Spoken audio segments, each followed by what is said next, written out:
qu'est-ce qu'on cherche au quotidien? Qu'est-ce qu'on veut faire en dehors du travail? Est-ce qu'on veut se réveiller dans la verdure? Est-ce qu'il nous faut le béton? Chacun a ses besoins, des paramètres où on se sent heureux. Il faut déjà voir si on est éligible dans une ou plusieurs catégories d'immigration. Ensuite, passer les tests de langue. Et oui, même si le français est votre langue maternelle, il faut passer les tests de français. L'anglais aussi, ça va vous donner des points en plus. Conjoint, pareillement, ça donne des points s'il y a des bonnes compétences linguistiques. On fait évaluer le diplôme pour savoir à quoi ça correspond dans le système canadien.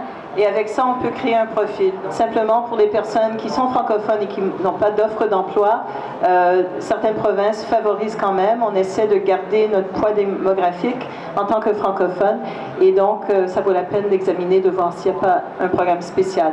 On est quand même une petite province, alors on a beaucoup d'espace pour respirer, qui veut dire qu'on a des villes de taille humaine, auxquelles on peut se permettre de travailler en ville, vivre à la campagne, passer du temps à la plage aussi, car nos heures de travail au Canada sont certainement différentes que les heures de travail ici en Europe. On était à Calgary en Alberta et j'ai eu l'opportunité de travailler dans le secteur minier pendant 3 ans. C'est vrai que c'est complètement différent. Nous, ce qui nous a vraiment intéressé, c'est les grands espaces déjà. De la place, on a la liberté de se déplacer très facilement. Et effectivement, il y a des grandes maisons, il y a une qualité de vie qui est vraiment très intéressante. Et les gens sont accueillants, donc surtout ça c'était bien, quoi. Au début c'était un peu dur parce qu'il faisait très froid, surtout pour moi que je suis de Barcelone. Mais après on a bien apprécié la vie là-bas, les gens, l'énergie. Toujours très positif.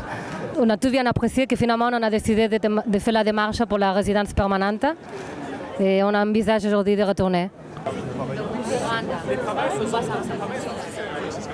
Du coup, je connais pas du tout Calgary. C'était un peu un rêve de petite fille, c'était vraiment un territoire que j'avais envie de découvrir et je m'étais toujours dit que dans le cadre de mes études, je partirais en échange universitaire. Donc l'occasion s'est présentée au cours de ma 3e année de licence. Donc en rentrant, j'ai postulé pour un PVT, je l'ai eu et je suis repartie 1 an après à Toronto. Et ce qui ressort tout le temps de Toronto, c'est une ville où en gros on a l'impression d'être à la maison parce que tout le monde vient de partout. Du coup, Toronto c'est la maison, donc c'était la première fois que je me suis vraiment sentie chez moi ailleurs.